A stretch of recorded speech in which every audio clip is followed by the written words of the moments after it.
The stagecoach rattled into Taylor, Montana territory on a dusty afternoon in June of 1878, carrying a young woman whose pale hands trembled as she clutched a worn leather satchel. And when she stepped down onto the wooden platform, the cowboy waiting there noticed the carefully hidden scars on her wrists before she quickly pulled her sleeves lower. Tessa Foster stood in the harsh sunlight, her dark brown hair pulled back in a simple bun, her green eyes scanning the unfamiliar street with barely concealed fear. She had traveled nearly 2,000 miles from Philadelphia, answering an advertisement for a mail-order bride placed by a rancher named Kenneth O'Brien. The letter exchange had been brief but cordial. He needed a wife. She needed escape. That was all either of them had said about their circumstances. Kenneth stepped forward, removing his hat. He was tall, perhaps 30 years old, with sun-weathered skin and kind hazel eyes that seemed to see more than most men bothered to look for. His dark blonde hair was slightly too long, curling at his collar. "Miss Foster, Mr. O'Brien." Her voice was soft, cultivated, not what he had expected from someone desperate enough to travel west to marry a stranger. "Just Kenneth, please." He reached for her bag, and she flinched so subtly that most men would have missed it. But Kenneth noticed. He noticed the way she held herself, as if trying to take up as little space as possible. He noticed the high collar of her dress despite the summer heat. He noticed the shadows under her eyes that spoke of sleepless nights. "Thank you," she whispered, releasing the satchel to him. They walked toward his wagon in silence. Taylor was a small town, just a main street with a general store, a saloon, a church, and a handful of other businesses. Mountains rose in the distance, their peaks still touched with snow. It was beautiful in a wild, untamed way that made Tessa's heart clench with something that might have been hope if she still knew how to feel such things. Kenneth loaded her bag into the wagon bed and offered his hand to help her up. She hesitated, staring at his outstretched palm as if it might transform into something dangerous. Finally, she placed her hand in his, the touch feather light, ready to pull away at any moment. Once they were settled and the horses started down the road toward his ranch, Kenneth spoke carefully. "The ranch is about 5 miles out. I run cattle, have about 200 head right now. There is a house, nothing fancy, but it is solid and weatherproof. I have a hired hand named Walter who lives in the bunkhouse. He is a good man, been with me 3 years. Tessa nodded, keeping her eyes on the horizon. "How long have you had the ranch?" 5 years. Bought it with money I saved from working cattle drives up from Texas. He paused, then continued in that same measured tone. "I should tell you, there is no pressure for anything, Miss Foster. We can take our time getting to know each other. I have a spare room you can use until you feel comfortable with whatever arrangements you prefer."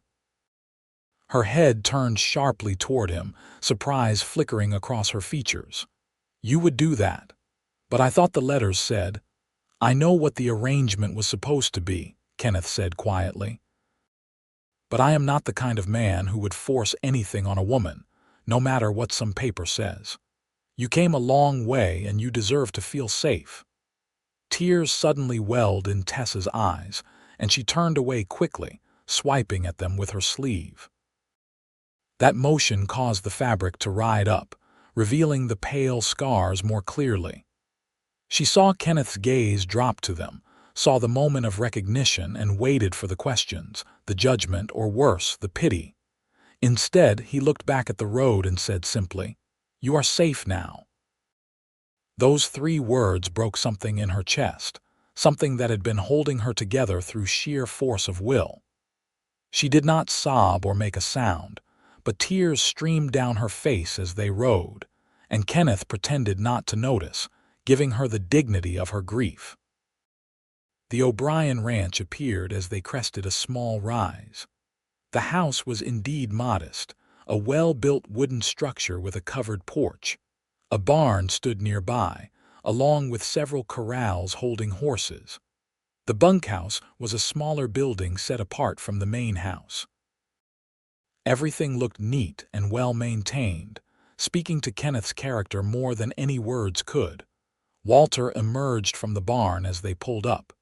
He was an older man, perhaps 50, with gray streaked through his dark hair and a weathered face that creased into a friendly smile. "Welcome, miss." "I am Walter Green." "Tessa Foster," she replied, managing a small smile in return. Kenneth helped her down from the wagon, and this time she did not flinch quite as badly. He carried her bag to the house and opened the door, gesturing for her to enter first. The interior was clean and surprisingly homey. Simple furniture but well-made, curtains on the windows, a stone fireplace, a kitchen area with a cast-iron stove. "This is the main room," Kenneth said. "Kitchen is through there. 2 bedrooms down that hall and the spare room is here." He pushed open a door near the entrance, revealing a small but adequate room with a bed, a dresser, and a window looking out toward the mountains. "It is lovely," Tessa said, and meant it. "I will let you settle in. Take your time. There is water in the pitcher if you want to wash up. When you are ready, come out and I will fix us something to eat." He set her bag on the bed and left, closing the door quietly behind him. Tessa sat on the edge of the bed and looked around the room that was now hers. For the first time in 3 years, she was alone without fear. The door had no lock, but somehow she knew Kenneth would never enter without permission. The walls were thin, but she heard only ordinary sounds: Kenneth moving around the kitchen, the distant lowing of cattle, birds singing outside her window. She removed her traveling dress and poured water into the basin, washing away the dust of the journey. As she did, she looked down at her wrists. The scars were not from any attempt to end her life, though many would assume so. They were from the ropes. From being tied to the bedpost night after night by a man who had claimed to love her, who had called himself her protector while he methodically destroyed everything she was. Marcus Fuller had been a respected banker in Philadelphia. Handsome, charming, wealthy. Her parents had been thrilled when he courted her. The wedding had been everything a young girl dreams of. The marriage had been a living nightmare that lasted 2 years, until the day she had finally found the courage to run while he was at his office. She had hidden with a sympathetic widow for months, using a false name, terrified every moment that Marcus would find her. When she saw the advertisement for a mail-order bride, it seemed like providence. A way to disappear completely, to go somewhere Marcus could never reach her. She had not allowed herself to think too much about what marriage to another stranger might mean. Anything had to be better than what she had endured. But now, standing in this small room in Montana territory, she allowed herself to wonder if perhaps she had found more than just escape. When she emerged half an hour later, dressed in a simple calico dress, her hair rebraided, she found Kenneth at the stove, frying salt pork and potatoes. The smell made her stomach growl, reminding her that she had barely eaten during the journey. "Sit," Kenneth said, gesturing to the table. "It is nothing fancy, but it is filling." She sat, watching him move around the kitchen with easy competence. "You cook for yourself, have to, cannot afford to be helpless about such things out here." He brought 2 plates to the table and sat across from her. "Walter usually eats in the bunkhouse, says he likes his solitude after a day of my company." Tessa found herself almost smiling at that. They ate in comfortable silence for a while before Kenneth spoke again. "If you do not mind my asking, what did you do in Philadelphia? Your letters mentioned you had education." "I was a teacher," Tessa said. "At a girls' school I taught literature and music." "You play piano?" "I did. I have not touched one in several years." She paused. "There is a piano in the saloon in town. I saw it as we passed." "There is, Mrs." Patterson plays it on Saturday nights. She teaches lessons to the local children too, if you ever wanted to play again. Kenneth took a sip of water. We could use a proper teacher in Taylor. Right now, the children just learn what their parents can teach them. The town keeps talking about building a schoolhouse, but nothing has come of it yet. Something flickered in Tessa's expression, quickly hidden. I do not know if I could do that anymore. No pressure, Kenneth said again, and she was starting to realize he meant it every time. After dinner, Kenneth showed her the rest of the property. The barn housed 6 horses, including a gentle mare named Daisy. She is calm, good for riding if you wanted to learn, he said. I know how to ride, Tessa said. My father kept horses. Good, then you can come and go as you please. The town is not far, and Daisy knows the way. He pointed out landmarks, showed her where the well was, explained that Walter handled most of the daily cattle work while Kenneth managed the business side and helped where needed. As the sun began to set, painting the sky in shades of orange and gold, they stood on the porch together. The air had cooled, becoming pleasant after the heat of the day. Tessa wrapped her arms around herself, not from cold but from habit. "Can I ask you something?" she said quietly. "Of course." "Why did you place that advertisement? You seem capable. You do not seem like someone who would need to send away for a wife." Kenneth was quiet for a long moment. "There are not many unmarried women out here, and the ones that are here have known me since we were all young. I suppose I could have courted one of them, but it never felt right. And truthfully, I thought maybe someone from back east might want what I have to offer, a fresh start, a quiet life. I figured anyone desperate enough to answer was probably running from something, and I do not judge a person for that. We all have things we are running from."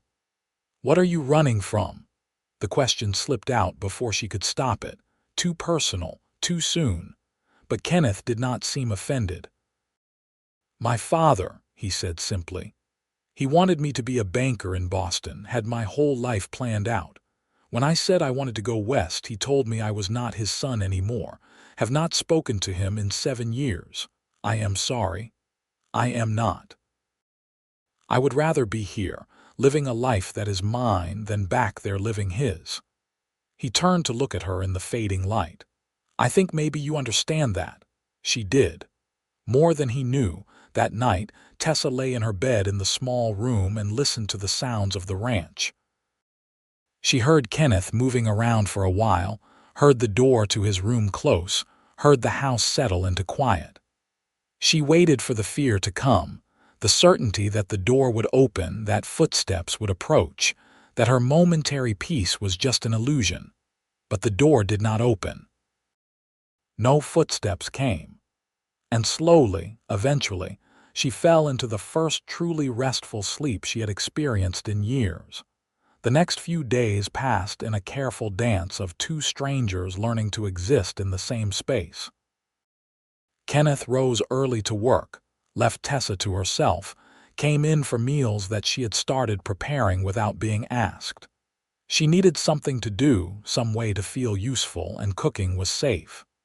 The kitchen was her domain, and he respected those boundaries. Walter treated her with an old-fashioned courtesy that reminded her of her grandfather. He always tipped his hat when he saw her, never stared, never asked invasive questions. On the 3rd day, he brought her a bouquet of wildflowers he had apparently ridden out of his way to pick, mumbling something about brightening up the place before hurrying off, embarrassed. Tessa put them in a jar of water and set them on the kitchen table, something warm unfurling in her chest at the kindness. On Sunday, Kenneth asked if she would like to attend church in town. She hesitated, not sure she was ready to face a crowd of curious strangers, but he said, "It would be good for people to meet you properly. Otherwise the gossip will fill in things that are not true. But if you would rather wait, that is fine too." She decided to go. Better to control the narrative than let speculation run wild. The church was a simple white building at the end of Main Street. People were gathering outside when Kenneth and Tessa arrived in the wagon, and Tessa felt every eye turned toward them.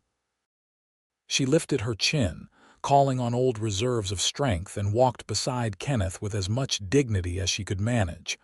A middle-aged woman with kind eyes approached immediately. "You must be Miss Foster. I am Harriet Patterson. Welcome to Taylor." "Thank you, Mrs. Patterson." "Please call me Harriet. We are not formal out here." She gestured to the group gathering around them. "This is my husband George, and these are our children Matthew, Sarah, and little Emma." More introductions followed in a blur. The blacksmith and his wife, the owner of the general store, the doctor, an older man named Dr. Thornton who looked at Tessa with sharp, assessing eyes that she did not quite like. Several ranching families whose names she tried to remember. Inside, Kenneth guided her to a pew near the middle. The service was conducted by a circuit preacher who visited once a month, a young man who spoke more about God's love and mercy than fire and brimstone, which was a relief. Afterward, Harriet caught up with them. "Will you come to Sunday dinner? I make a roast, and I would love to get to know you better, dear." Tessa glanced at Kenneth, who gave a small nod. "We would be honored," she said. The Patterson home was larger than Kenneth's ranch house, befitting George's position as the town's most successful merchant. Their children were well-mannered and curious, especially 10-year-old Sarah, who peppered Tessa with questions about Philadelphia until her mother gently told her to let their guest eat in peace. After dinner, Harriet showed Tessa her piano, a beautiful upright that must have cost a fortune to transport west. "Do you play?" she asked. "I used to teach," Tessa admitted. "Would you play something for us, please?" Tessa's fingers trembled as she sat at the bench. She had not touched a piano since before her marriage to Marcus. He had forbidden it, said the sound irritated him. But now, in this friendly home with these kind people, she let her fingers find the keys. She played a Chopin nocturne, one she had known by heart since she was 15. The notes flowed through her, carrying years of suppressed emotion. When she finished, there was a moment of awed silence before everyone applauded. "That was beautiful," Harriet breathed. "You are extraordinarily talented." "Thank you," Tessa whispered, overwhelmed. On the ride back to the ranch, Kenneth said, "You did not tell me you were that good. You did not ask." "Fair enough." He paused. "You seemed happy while you were playing." She considered that. I had forgotten what that felt like." "Then you should play more often. Harriet would let you use her piano, I am sure, or we could get one for the house eventually." Tessa looked at him in surprise. A piano was not a small expense. "You would do that, if it makes you happy, yes." She did not know what to say to that, so she said nothing, but something shifted inside her, some small locked door opening just a crack. The weeks passed, summer deepening into full heat. Tessa established routines. She tended a small garden she had planted behind the house. She cooked and cleaned, though Kenneth always helped, never expecting her to do everything alone. She rode Daisy into town twice a week, becoming familiar with the people and the rhythm of the community. Harriet became a friend, the first real friend Tessa had allowed herself in years. They took tea together, and slowly, carefully, Tessa began to share pieces of her past. Not everything, not the worst parts, but enough that Harriet understood she had survived something terrible. "Does Kenneth know?" Harriet asked one afternoon as they sat on her porch, watching her children play. "He has not asked. He is a good man, patient, kind, the sort of man who would wait forever if he thought that was what you needed." "I know," Tessa said softly, and she did know. Kenneth had been nothing but respectful. He had never pushed, never demanded, never made her feel obligated to anything. They lived like friendly strangers sharing a house, and part of her knew that could not last forever. but she was not ready yet to be more. One evening in late July, a storm rolled in from the mountains, fast and violent as summer storms could be. Lightning cracked across the sky, and thunder shook the house. Tessa was washing dishes when a particularly loud boom made her drop the plate she was holding. It shattered on the floor, and she stared at the pieces, frozen. Kenneth appeared from his room. "Are you all right?" She nodded, kneeling to pick up the broken pieces. Her hands were shaking. "Hey," he said gently, kneeling beside her. "Leave it. You will cut yourself." Another crack of thunder, and suddenly Tessa was not in Montana anymore. She was in Philadelphia, in the house where Marcus would close the curtains against storms and use the sound to cover her screams when he Tessa. Kenneth's voice cut through the memory. "You are safe. You are here with me. Nothing is going to hurt you." She realized she was breathing too fast, on the edge of panic. Kenneth was close but not touching her, his presence solid and calm.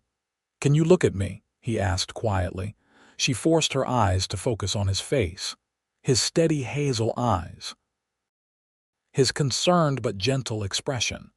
"That is good. Now breathe with me. In." He took a slow breath. Out. She matched him once, twice, 3 times until the panic began to recede. "Do storms bother you?" he asked. "He used them," she whispered. The noise no one could hear. Kenneth's jaw tightened, but his voice remained calm. "Who?" "My husband, in Philadelphia." "You are married?" He sounded surprised but not angry. "I was. He is not dead, if that is what you are wondering, but I will never go back.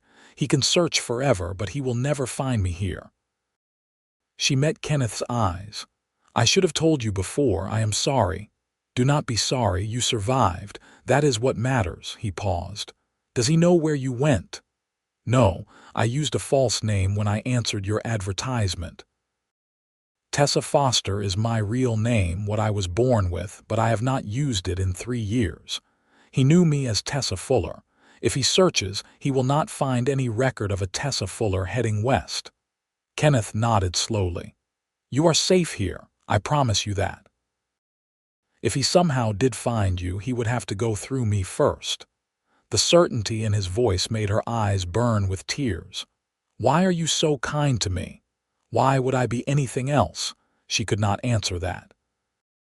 Marcus had taught her that kindness was always a prelude to cruelty, that gentleness was just a mask men wore until they had you trapped. But Kenneth had been consistently kind for over a month now, with no mask slipping, no dark side emerging. They cleaned up the broken plate together, and when another boom of thunder made her flinch, Kenneth started talking about the cattle, about how Walter had spotted a section of fence that needed repair, about plans to buy more stock in the fall, ordinary things that anchored her in the present until the storm passed. That night, she lay in bed thinking about how he had knelt beside her, close enough to help but far enough to give her space. How he had not made her feel weak for her fear. How he had simply accepted what she told him and offered protection without question. She was beginning to understand that what she felt when she looked at Kenneth was not just gratitude. It was the first fragile stirrings of something much more dangerous. August arrived with heat that shimmered off the grasslands. Tessa had been at the ranch for 2 months, and the careful dance between her and Kenneth had gradually shifted. They talked more now, sharing stories of their lives. He told her about learning to rope cattle, about nearly drowning in a river crossing on his first drive, about the moment he saw this land and knew he wanted to make it his home. She told him about teaching, about her favorite students, about the satisfaction of watching a young mind grasp a difficult concept. She told him about her parents, both dead now from illness, and how alone she had felt after they passed. She did not tell him everything about Marcus, but she told him enough. One Saturday, Kenneth suggested they ride out to check on the cattle in the north pasture, and Tessa agreed. They packed a lunch and set out in the morning cool before the heat became oppressive. The Montana landscape spread around them in vast sweeps of gold and green, mountains rising in the distance like ancient sentinels. Tessa had learned to appreciate the beauty of this place, so different from the cramped city she had known. They found the cattle grazing peacefully near a creek. Kenneth dismounted to check on a calf that looked slightly lame, and Tessa watched him work with the animal, his hands gentle but confident. The calf allowed him to examine its leg, and Kenneth determined it was just a bruise, nothing serious. They ate lunch by the creek, sitting in the shade of cottonwood trees. The water burbled over stones, a peaceful sound that made Tessa's shoulders relax. "Can I ask you something?" Kenneth said. "Of course. What made you decide to answer my advertisement?" "I know you were running, but there must have been other options. Friends, family, other places to go." Tessa was quiet for a moment, gathering her thoughts. "There was no one. My parents were gone. Marcus had isolated me from everyone else. After I left him, I hid, but I was always afraid. Every knock on the door, every stranger's face, I thought it might be him. The advertisement offered a chance to disappear completely, to become someone new in a place he would never think to look. Are you sorry you came?" She looked at him, this man who had shown her more kindness in 2 months than her husband had in 2 years. "No, I am not sorry." "Good." He smiled, and it transformed his face, making him look younger. "I am not sorry either." They sat in comfortable silence for a while before Tessa found herself asking, "Do you ever think about the future? What you want your life to look like?" "All the time. I want to build the ranch into something substantial, maybe double the herd, build a better barn. I want to be part of building Taylor into a real town with a school and more families." He paused. "I want a family of my own, children, a wife who is a true partner. That sounds like a good future. What about you? What do you want?" Tessa drew her knees up, resting her chin on them. "I want to feel safe. I want to wake up without fear. I want to discover who I am when I am not being crushed under someone else's will." She turned to look at him. "I want to believe that good men exist, and that maybe I deserve one." "You do deserve that," Kenneth said firmly. "You deserve everything good." Their eyes met and held. Something crackled in the air between them, acknowledgement of feelings that had been building for weeks. Kenneth reached out slowly, giving her time to pull away, and tucked a strand of hair behind her ear. His fingers barely brushed her cheek, but she felt that touch like a brand. "I would like to court you properly," he said quietly. "If you would allow it. No pressure, no expectations. Just the chance to see if what I think might be growing between us is real." Tessa's heart hammered in her chest. Fear and hope warred within her. "I do not know if I can be what you need. I just need you to be yourself. That is enough." She took a shaky breath. "Then yes, you may court me." Kenneth's smile was brilliant, and despite her fear, Tessa found herself smiling back. The courtship was unlike anything Tessa had experienced before. Marcus had courted her with expensive gifts and grand gestures designed to impress her parents. Kenneth courted her with wildflowers picked on his way back from checking fence lines. With a book of poetry he ordered from a catalog because she mentioned missing her old library. With patient conversation and genuine interest in her thoughts. He asked permission before taking her hand. He never assumed. He moved at her pace, which was slow and halting, full of moments where old fears rose up, and she had to remind herself that this man was not that man. One evening in September, they sat on the porch watching the sunset, and Kenneth was telling her a story about Walter accidentally roping a skunk instead of a calf. She was laughing, really laughing, when she suddenly realized he had stopped talking and was just watching her with an expression of such tenderness that it stole her breath. "What?" she asked. "You have a beautiful laugh. I like hearing it." She blushed and looked away. "You say things like that so easily." I just say what is true." He reached over and gently took her hand. She let him, even though her instinct was still to pull away. His thumb traced circles on the back of her hand, a touch that was slowly teaching her that gentleness could exist without a hidden cost. "Tessa, I need you to know something." "What?" "I am falling in love with you." Her heart stopped.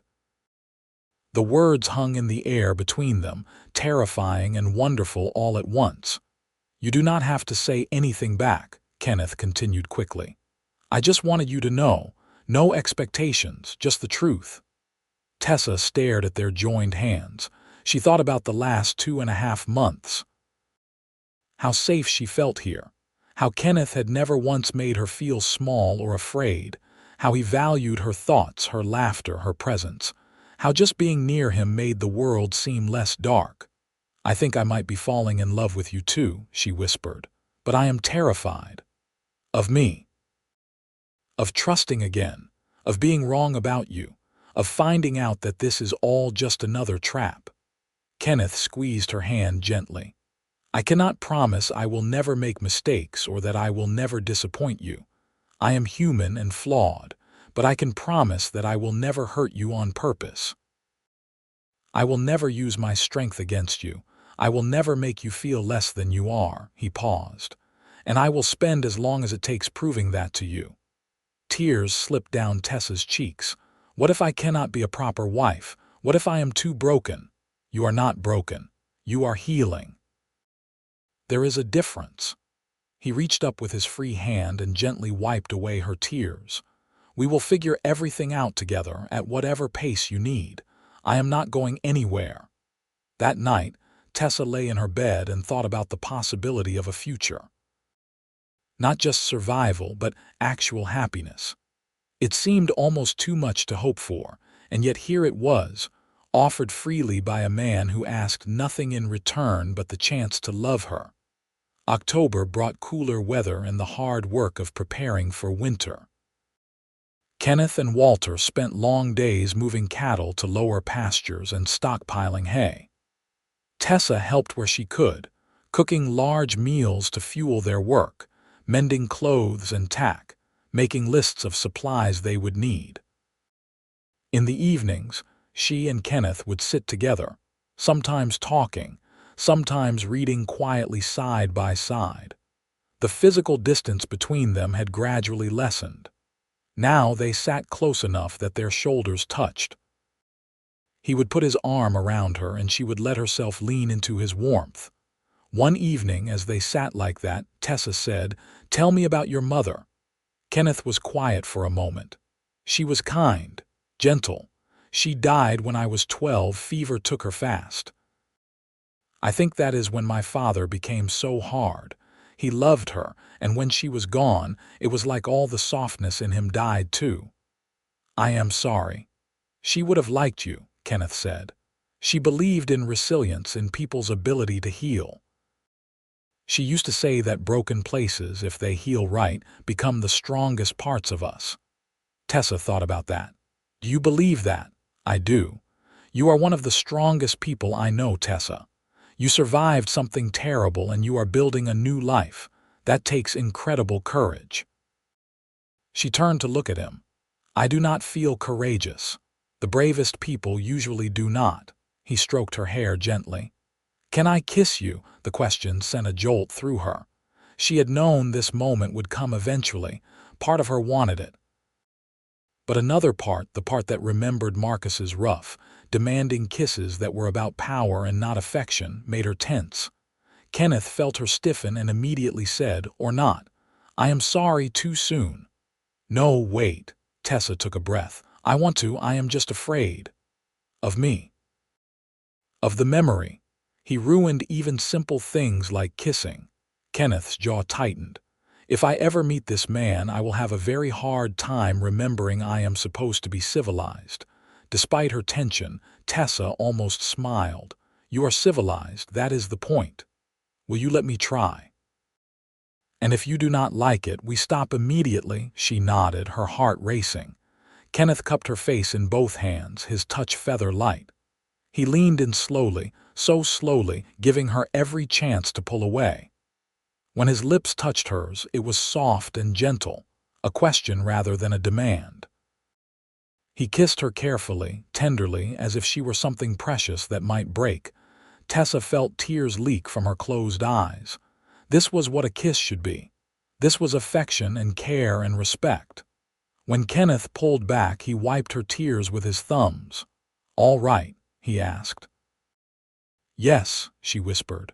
"More than all right, it was perfect." He kissed her forehead. "Good." They sat together for a long while after that, and Tessa marveled at how different she felt. How Marcus had twisted intimacy into something ugly, and how Kenneth was patiently showing her it could be beautiful instead.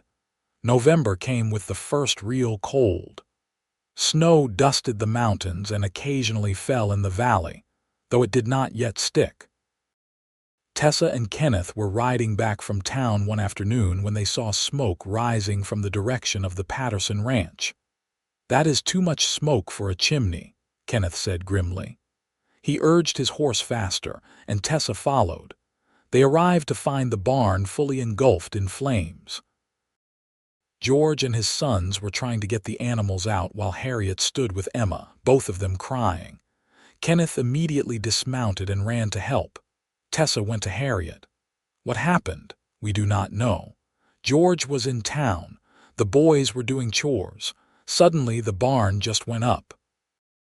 Together, the men managed to get all the horses out, though one had burns on its flank. But the barn itself was a total loss. By the time the flames died down to smoking ruins, it was late afternoon, and the Patterson family stood looking at the destruction. "We will rebuild," George said heavily. "But not before winter. We will have to keep the animals in the old shed and hope it holds." "They can stay in my barn," Kenneth offered immediately. "I have room." George looked at him. "Kenneth, that is too much. We are neighbors. This is what neighbors do." He turned to Walter, who had ridden up during the fire. "Can you bring the Patterson horses back to our place?" "Of course, boss." Over the next few weeks, the community rallied around the Patterson family. Tessa organized a collection of supplies and money. Kenneth donated lumber he had been saving for his own projects.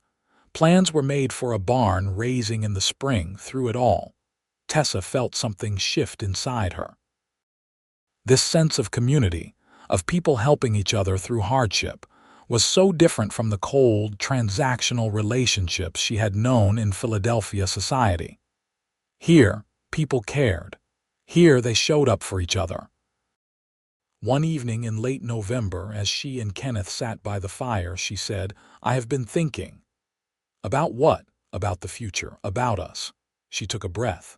"I do not want to sleep in the spare room anymore." Kenneth went very still. "Tessa, you do not have to. I know I do not have to." "I want to. Not tonight," she added quickly. "I am not ready for everything yet, but I want to share a room with my husband. I want to fall asleep next to you and wake up with you. I want to keep learning that being close to someone does not have to mean fear." "Husband," Kenneth repeated softly. "We never did actually marry." "I know, I thought maybe we could fix that." His face broke into a wide smile. "Are you proposing to me, Miss Foster?" She found herself smiling back. "I suppose I am. Will you marry me, Kenneth O'Brien?" "Yes, absolutely yes." He pulled her close and kissed her, deeper than before but still careful, still attuned to her reactions. When they broke apart, he said, "When?" "Soon. Before winter truly sets in. I do not want a big ceremony. Just us, the preacher, and maybe Walter and the Pattersons as witnesses." "That sounds perfect." They were married on a cold, clear day in early December.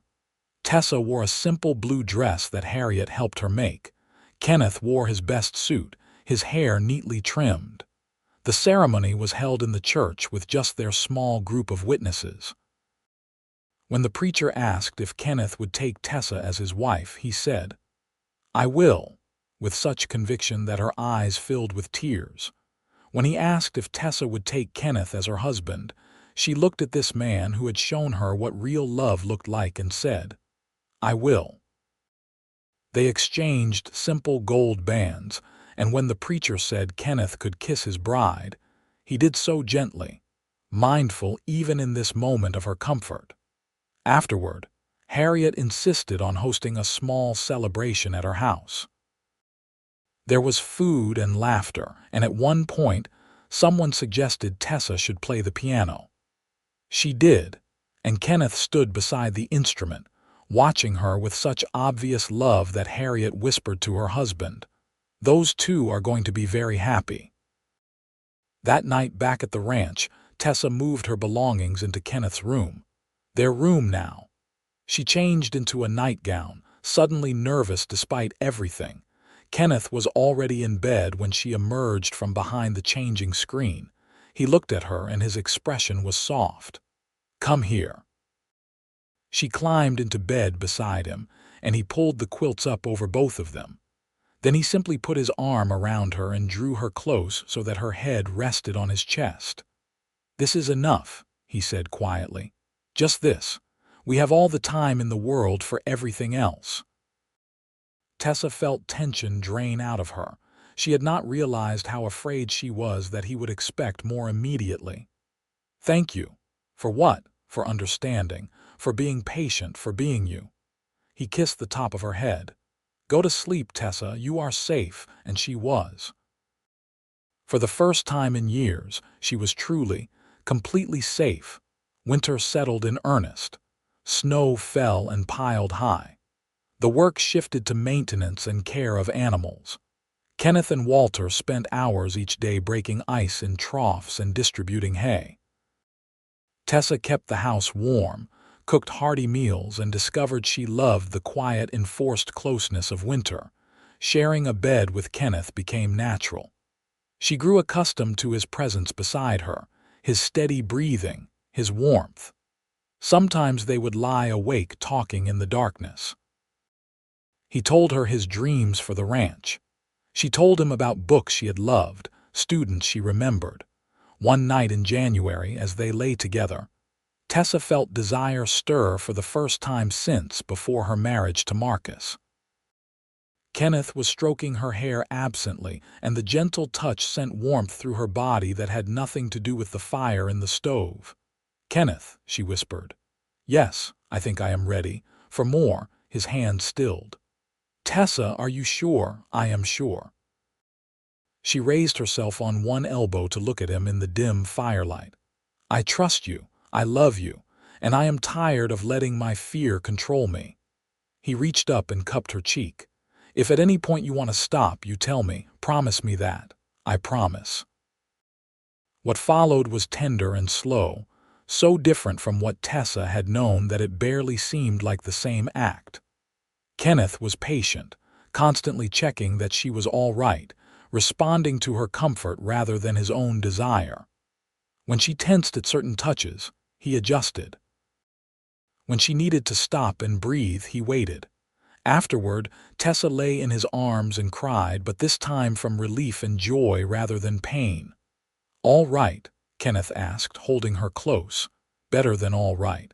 That was how it is supposed to be, is it not?" "Yes, love. That is how it is supposed to be." She felt something fundamental shift in that moment. Marcus had taken so much from her, but he had not managed to destroy her capacity for intimacy, for connection, for love. She was reclaiming what he had tried to steal, and she was doing it with a man who treated her like she was precious. The winter months passed in a cocoon of quiet contentment. Tessa continued to visit Harriet when weather allowed. She started playing piano regularly at the church, something that brought her deep satisfaction. Kenneth taught her more about ranch management, including her in decisions, valuing her opinions. In February, Walter mentioned during dinner that he was considering proposing to a widow woman he had been courting in town. "Think she will have me?" he asked. "If she has any sense, yes," Tessa said warmly. "You are a good man, Walter." He blushed like a schoolboy. "Thank you, Mrs. O'Brien." Spring came slowly, the snow melting in fits and starts. In March, Tessa realized her monthly courses had not come.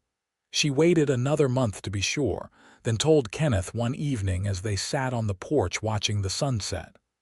"I am with child," she said simply. Kenneth turned to her, his face cycling through surprise, joy, and then concern. "How do you feel about that?" "Terrified," she admitted, "but also happy. I want this. I want a family with you." He pulled her close. "You are going to be an amazing mother." "I hope so." She paused. "I am afraid I will be like him, that the damage he did will somehow affect how I raise our child." "That will not happen. You are nothing like him. You are kind and patient and loving. Our child is lucky to have you."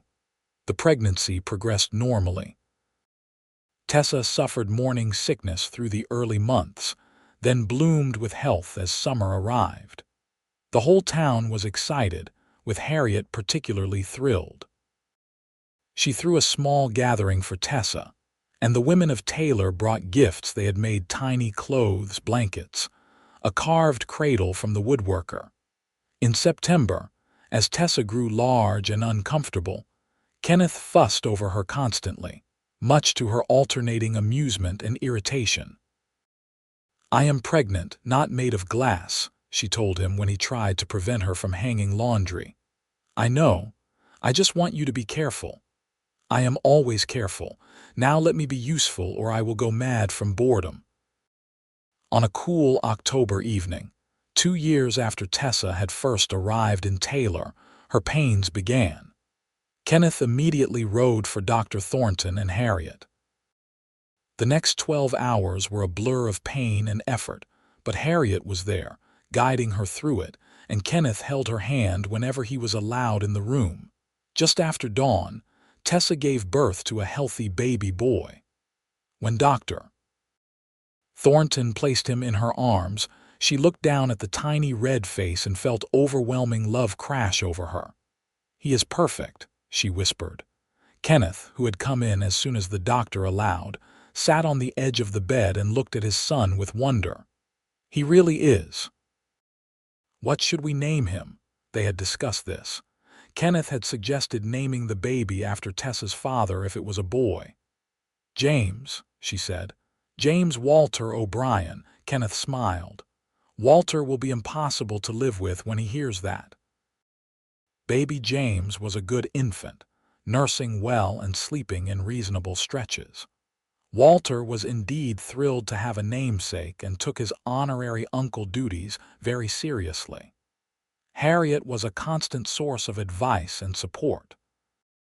The whole town seemed to embrace the new baby, with people stopping by with gifts and offers of help. Tessa discovered that motherhood suited her. She loved caring for James, watching him grow and change, seeing the world through new eyes. Kenneth was a devoted father, walking the floor with James when he fussed, changing nappies without complaint, singing to him in a deep voice that usually put the baby to sleep. One evening when James was 3 months old, Tessa stood in the doorway of their room watching Kenneth rock the baby, singing softly. Her heart felt so full it might burst. Kenneth looked up and smiled. "I think he is finally down. You are good at that. I had good motivation to learn." He carefully placed James in the cradle beside their bed, then came to Tessa and pulled her into his arms. "You look thoughtful." "I was just thinking about how much my life has changed. 2 years ago, I was hiding in Philadelphia, terrified and alone. Now I have a husband I love, a son, a home, a community. Sometimes I cannot believe this is real. It is real, and it is yours, forever." She reached up and kissed him. "I love you, Kenneth O'Brien." "I love you too, Tessa O'Brien." That winter was harder than the previous ones because of the baby, but they managed. James was healthy and thriving. Kenneth had a good year with the cattle, selling stock at profit that allowed him to plan for expansion. Walter did marry his widow, a pleasant woman named Ruth, who moved into the bunkhouse with him. Spring brought the barn raising for the Patterson family. Half the territory seemed to show up to help. Kenneth worked alongside other men to raise the frame while Tessa helped the women prepare food for the crew. James was passed from woman to woman, cooed over and spoiled. By sunset, the Patterson barn stood complete, and there was a celebration that lasted into the night. Tessa sat with James in her arms, watching Kenneth laugh with the other men, and felt profound gratitude for this life they had built. Summer passed in a blur of work and growth. James learned to crawl, then pull himself up. His first word was "da," much to Kenneth's delight. Tessa started teaching a few of the town children basic lessons in the church, an informal school that she hoped might eventually become permanent. One afternoon in August, as Tessa was hanging laundry with James playing nearby in a basket, a stranger rode up to the ranch. He was well-dressed, his horse expensive, and something about him made Tessa's blood run cold. "Can I help you?" she asked, keeping her voice steady. The man tipped his hat. "I am looking for Kenneth O'Brien. He is out with the cattle. What is this regarding?" "Business. I will wait." Something felt wrong. The man's eyes were too assessing, his manner too familiar. Tessa picked up James and went inside, watching through the window as the stranger dismounted and sat on the porch. When Kenneth rode in an hour later, the man stood. Tessa moved to the door to listen. "Mr. O'Brien, my name is Roger Hamilton. I am an attorney from Philadelphia." Tessa's heart stopped. Philadelphia, Kenneth's voice was wary. "What brings you all the way to Montana, Mr. Hamilton?" "I am searching for someone. A woman. She disappeared 3 years ago, and her husband has employed me to find her." "No, no, no, no." Tessa clutched James tighter, her mind racing. Marcus had found her. After all this time he had found her. Kenneth's voice turned cold. "I see. And what is this woman's name?" "Tessa Fuller. Though she may be using a different name now." "Why is her husband looking for her?" "She is his wife. She belongs with him." "Or maybe," Kenneth said, his tone dangerous now, "she left because she had good reason. Maybe she ran because staying would have killed her." There was a pause. "Mr. O'Brien, do you know where she is?" "Even if I did, I would not tell you. A woman running from her husband does not need to be found. She needs to be left alone. The law says a wife is her husband's property. The law is wrong." Tessa heard the attorney sigh. "I have been authorized to offer a reward for information leading to her recovery. $500. "Get off my land," Kenneth said flatly. "Now, Mr. O'Brien, now, before I help you leave." Tessa heard footsteps, the sound of a horse being mounted. Through the window, she saw the attorney ride away, but not before he cast a long look at the house. Kenneth came inside, his face grim. "Tessa." She was shaking so badly she could barely stand. Kenneth took James from her arms and set him in his cradle, then pulled Tessa close. "He does not know for certain you are here. He is fishing. He will come back, or he will tell Marcus, and Marcus will come himself." Her voice was rising. "He will take me back. He will separate me from James. He will—" "Stop." Kenneth gripped her shoulders, forcing her to look at him. "Listen to me. I will not let that happen. Do you hear me? I will not let him take you. You cannot stop him. He has the law on his side. Montana territory is not Philadelphia. Out here, possession matters more than some piece of paper. You are my wife. James is our son. Any judge in this territory would uphold that. You do not know that. Then I will make sure we never see a judge. If necessary, we will go further west or north to Canada. We will keep you safe." Walter burst through the door, having seen the stranger leave. "What happened?" Kenneth explained quickly. Walter's face hardened. "We will not let them take her, boss. No, we will not." Over the next few days, Kenneth made inquiries. He learned that the attorney was staying at the hotel in town, asking questions. Kenneth spoke to the sheriff, a fair-minded man who listened to Tessa's story and quietly suggested that if push came to shove, records could be lost. Memories could be faulty. Harriet and George rallied the community. Word spread that Tessa needed protection, and the town closed ranks. No one would tell the attorney anything. Several men made it clear he was not welcome. After a week of getting nowhere, Roger Hamilton left Taylor, but the damage was done. Tessa lived in constant fear, jumping at every sound, unable to sleep. She saw Marcus in every shadow. Kenneth was patient but worried. He is gone, love. He got nothing. This time. But he knows the general area now. Marcus has resources. He will hire more people. He will not give up. Kenneth was quiet for a long moment. Then he said, "What if we could make it so he had to give up?" "What do you mean? What if Marcus Fuller ceased to be a problem?" Tessa's eyes widened. "Kenneth, no. You cannot. I will not let you. Not like that," he said quickly. "I am not talking about violence. I am talking about money. Men like your former husband understand transactions. What if we paid him to leave you alone? With what? We do not have that kind of money. We could get it. I could sell part of the herd. Walter and Ruth would go in with us, I am sure. We could sell some land. Between all of us, we could raise enough to make it worth his while to sign papers releasing you from the marriage." Tessa stared at him. "You would give up everything you have built for me?" "In a heartbeat. But I do not think it will come to that. We would not have to sell everything, just enough, and the ranch would recover." He cupped her face. "You are worth more than all of it combined." Tears streamed down her face. "I do not deserve you. You deserve everything good in the world. Let me do this." After much discussion, Kenneth drafted a letter to Marcus Fuller, care of his bank in Philadelphia. He laid out a proposal. In exchange for $1,500 and legal documentation dissolving the marriage, Marcus would leave Tessa alone forever. If he refused, Kenneth promised to make sure every detail of how Marcus had treated his wife became public knowledge in Philadelphia society. It was a gamble. Marcus might refuse. He might come west himself. But it was also a potential way out. They waited. September passed, then October. Tessa tried to resume normal life but struggled. She started having nightmares again.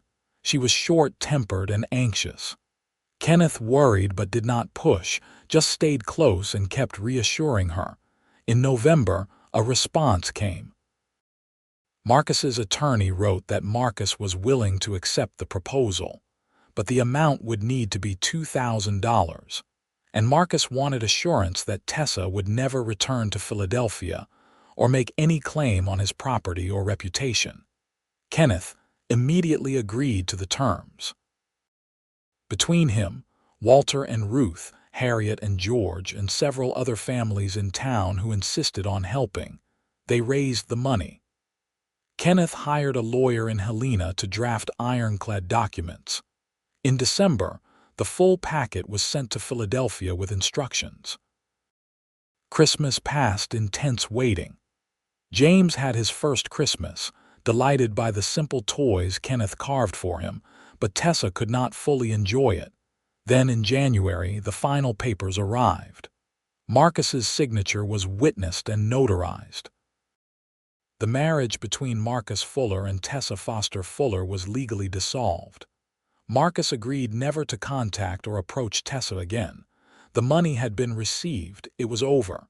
Tessa held the papers in shaking hands. "I am free." "You are free," Kenneth confirmed. She burst into tears, and Kenneth held her while she sobbed out 3 years of fear and tension. When she finally calmed, she looked up at him. "I will pay back every penny. I do not know how, but I will." "No, you will not. That money was a gift from all of us. We wanted to help." "Kenneth, we are family, Tessa. The whole town. That is what family does." Over the next few months, life slowly returned to normal. Tessa's nightmares faded. Her smiles came easier. She threw herself into her teaching, officially opening a school in the church with the town's full support. She had 10 students of varying ages, and she loved every moment of it. Kenneth did well enough with the cattle that the money they had spent was not crippling. Walter and Ruth announced they were expecting a baby. Harriet's oldest son left for college back east, the first from Taylor to do so. On a warm day in May, 4 years after Tessa had first arrived in Taylor, she and Kenneth took James on a picnic to the spot by the creek where Kenneth had first told her he was falling in love with her. James, now a sturdy toddler with Kenneth's hazel eyes and Tessa's dark hair, ran around chasing butterflies while his parents sat in the shade. "You remember the first day I arrived?" Tessa asked. "Of course. You looked terrified but determined. I saw your scars and knew you had survived something terrible. You told me I was safe. I meant it. I know." She leaned against him. "I have been thinking we should give James a sibling." Kenneth looked at her in surprise. "Are you sure?" "I am sure. I love being a mother. I love our family. I want to make it bigger." He kissed her thoroughly. "Then I suppose we should work on that." She laughed, the sound free and joyous. "I suppose we should." By summer, Tessa was pregnant again. This pregnancy was easier than the first, perhaps because she was not carrying the weight of fear anymore. She continued teaching until she grew too large, then turned the school over to a young woman who had recently arrived in town. In March of the following year, Tessa gave birth to a daughter. She had red gold hair and blue eyes that would eventually turn green like her mother's. They named her Sarah Grace, and James was fascinated by his tiny sister. Kenneth was besotted with his daughter. Tessa would find him just standing over her cradle, watching her sleep with an expression of wonder. "I did not think it was possible to love someone this much," he said once. "But then I thought that about you, and then about James, and now Sarah. My heart just keeps expanding." Tessa understood exactly what he meant. The years flowed by, marked by the rhythms of ranch life and family. James started school when he turned 5, bright and eager like his mother. Sarah was more reserved, thoughtful with her father's patience. When James was 7 and Sarah was 4, Tessa found herself pregnant again. This baby was a boy, born in the fall, whom they named Thomas Kenneth. He was a loud, demanding infant who kept them all awake, but no one minded. Walter and Ruth's children became playmates for the O'Brien children. The Patterson kids grew, and eventually some left for opportunities elsewhere. But Sarah Patterson stayed and married the blacksmith's son, giving Harriet grandchildren. Taylor grew from a small settlement into a proper town. The railroad reached them in 1890, bringing more people and more opportunities. Tessa's school became an official institution with a real building, though she had by then trained younger teachers to take over most classes. Kenneth expanded the ranch, buying adjacent property when a neighbor retired. He hired more hands, built a bigger barn, and became one of the most successful ranchers in the region. But he never forgot his roots, always ready to help a neighbor, always fair with his workers. Through it all, Tessa and Kenneth's love deepened. They had built something extraordinary from broken beginnings. Tessa's scars faded to thin white lines that she no longer bothered to hide. They were part of her story, proof of what she had survived, but they no longer defined her.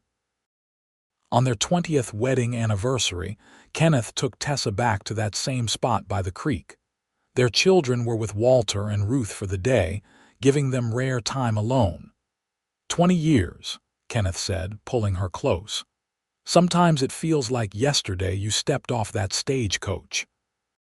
Sometimes it feels like I have known you forever. Both, Tessa agreed. It is both. She looked up at him. Do you have any regrets? Not a single one. You? Only that I did not find you sooner, but then maybe we both needed to become who we are before we could find each other. Maybe so.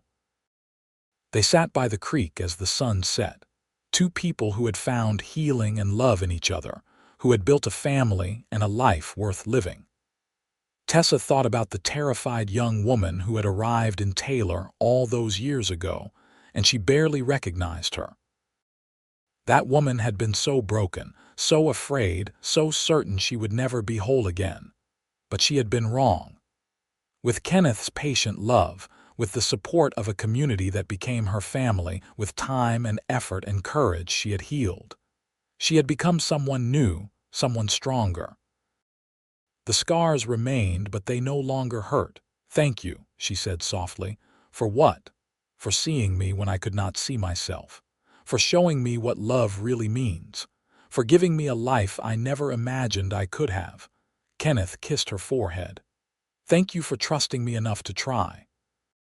For being brave enough to heal. For loving me back." They stayed by the creek until the stars came out, talking and laughing and simply being together.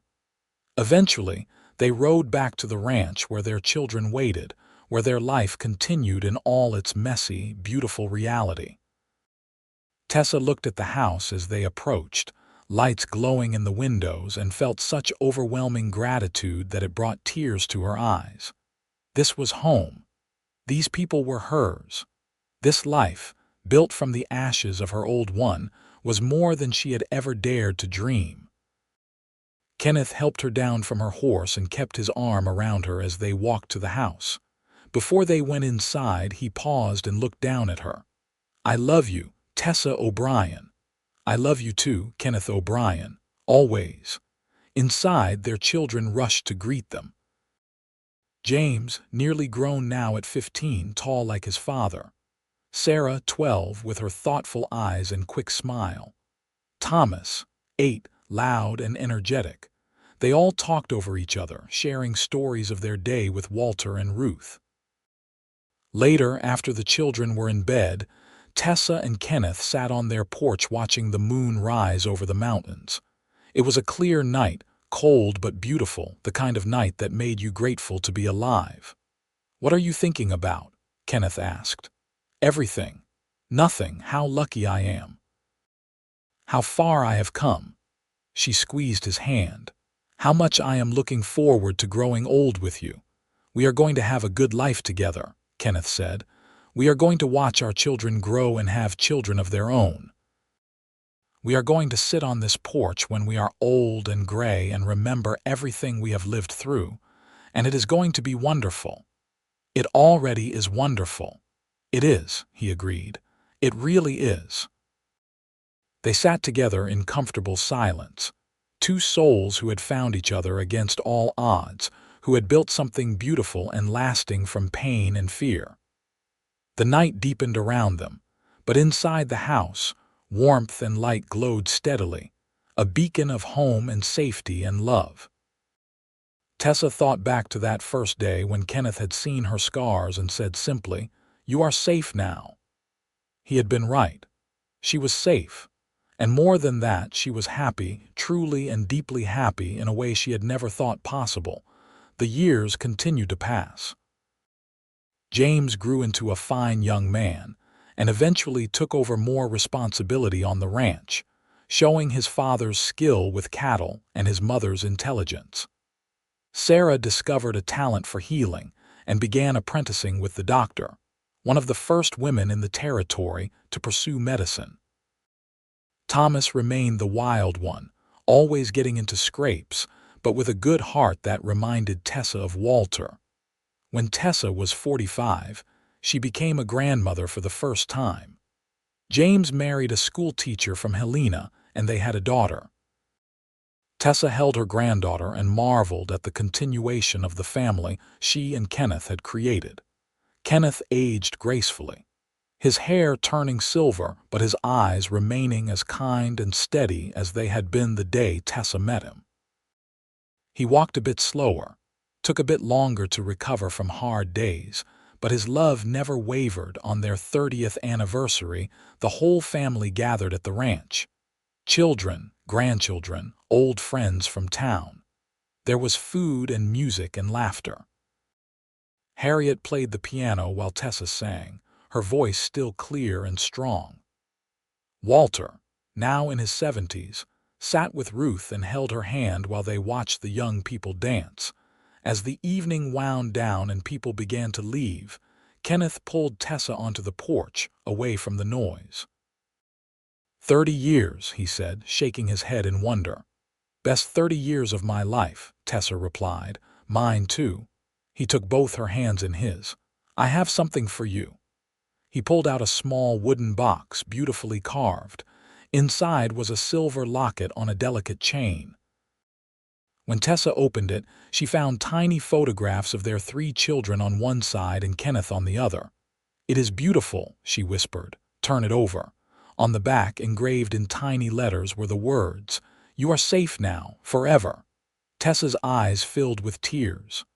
Kenneth, I wanted you to have something to remind you of how far you have come, of how strong you are, of how much you are loved. He fastened the locket around her neck. You saved yourself, Tessa. I just had the privilege of being there while you healed. She kissed him, pouring 30 years of love and gratitude into it.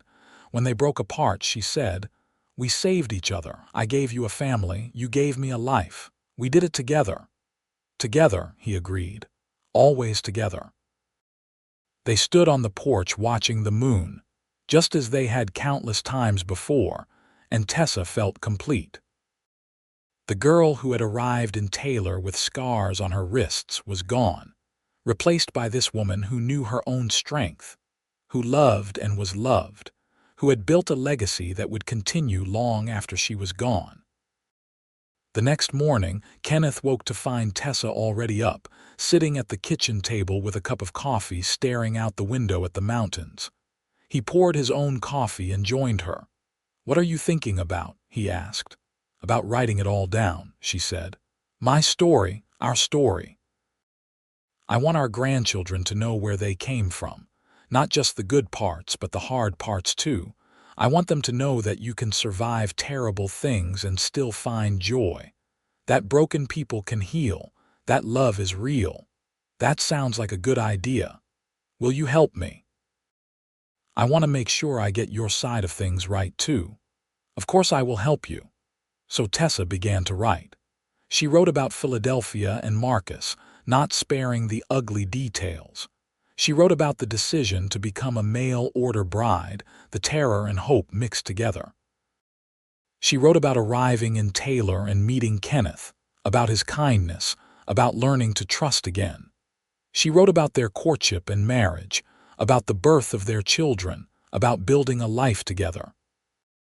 She wrote about the fear when Marcus had sent the attorney, and the relief when they bought her freedom. She wrote about watching her children grow, about becoming a grandmother, about 30 years of ordinary and extraordinary moments that made up a marriage.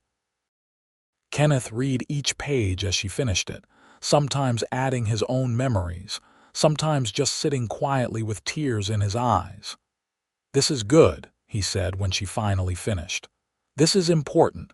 People need to know that happy endings are possible." "They do," Tessa agreed. "I needed to know it once, and someone told me a story that gave me hope. Maybe this will do that for someone else." She made copies of the manuscript, giving one to each of her children. James read it and hugged her fiercely. "I never knew how much you went through, Ma. I did not want you to know when you were young. But now you are grown, and I want you to understand that strength comes in many forms. Sometimes it is standing your ground. Sometimes it is knowing when to run. Sometimes it is just getting up every morning and choosing to live." Sarah read it and decided she wanted to focus her medical practice on helping women who had been hurt. "There must be others like you, Ma. They need someone who understands." Thomas, still young and not entirely grasping the full weight of what his mother had survived, just knew that his parents were heroes. He told everyone in town about his Ma's book, showing it off with pride. Time continued its relentless march. Kenneth and Tessa celebrated their 40th anniversary surrounded by children, grandchildren, and great-grandchildren. The family had grown large and sprawling, but at the center were still just 2 people who loved each other, When Kenneth was 67, he had a health scare, a weakness in his heart that the doctor said was serious. For a few months, Tessa faced the possibility of losing him, and she discovered that even after 40 years, the thought of life without Kenneth was unbearable. But Kenneth rallied, stubborn as always. "I am not going anywhere yet," he told her. "I promised you we would grow old together, and I keep my promises." He lived another 8 years, long enough to see James's daughter get married, long enough to help Thomas choose land for his own ranch, long enough to watch Sarah become one of the most respected doctors in Montana. He died peacefully in his sleep at 75 with Tessa beside him, holding his hand. His last words were, "I love you. Thank you for the life we built." Tessa mourned him deeply, but she did not break. She had learned long ago that she was stronger than she thought. She remained at the ranch, which James now ran, and continued to be the matriarch of the large, loving family she and Kenneth had created. She lived to be 83 years old, sharp-minded and active until the very end. In her final days, surrounded by children and grandchildren and great-grandchildren, she looked back on her life with satisfaction. "I have no regrets," she told Sarah, who sat with her. "I lived a full life. I loved and was loved. I survived the darkness and found the light." That is all anyone can ask for. On a quiet morning in spring, Tessa passed away in her sleep. At her funeral, the church was packed, not just with family, though there were dozens of them, but with people from all over the territory whose lives she had touched, students she had taught, women she had helped, friends she had made over 6 decades in Montana. James stood and told the story of his parents, of how they had met, of the love they had shared. He read passages from his mother's manuscript, his voice breaking with emotion. "My father used to say that broken places, if they heal right, become the strongest parts of us," James said. "My mother proved that every day of her life. She came here broken and afraid, and she became the strongest, bravest, most loving person I have ever known. She taught us all that it is possible to heal, to love again, to build something beautiful from pain. That is her legacy." They buried Tessa next to Kenneth on a hillside overlooking the ranch they had built together. The headstone was simple: Tessa Foster O'Brien, 1858–1941, beloved wife, mother, grandmother, friend. She was brave next to it. Kenneth Stone Reed. Kenneth O'Brien, 1848–1923, beloved husband, father, grandfather. He was kind together, even in death. Years later, Tessa's manuscript was published by one of her great-granddaughters who had become a writer. It became a quiet success, passed from woman to woman, inspiring those who needed to hear that survival was possible, that healing was real, that happy endings existed. The ranch remained in the O'Brien family for generations. The house was eventually restored and turned into a small museum, preserving the story of the mail-order bride who came to Montana with scars on her wrists and found love, safety, and a life beyond her wildest dreams. And on summer evenings, when the light slants gold across the grasslands and the mountains turn purple in the distance, it is not hard to imagine 2 figures sitting on that old porch, watching the sunset together, still in love after all these years. Proof that sometimes, even from the darkest beginnings, comes the most beautiful light.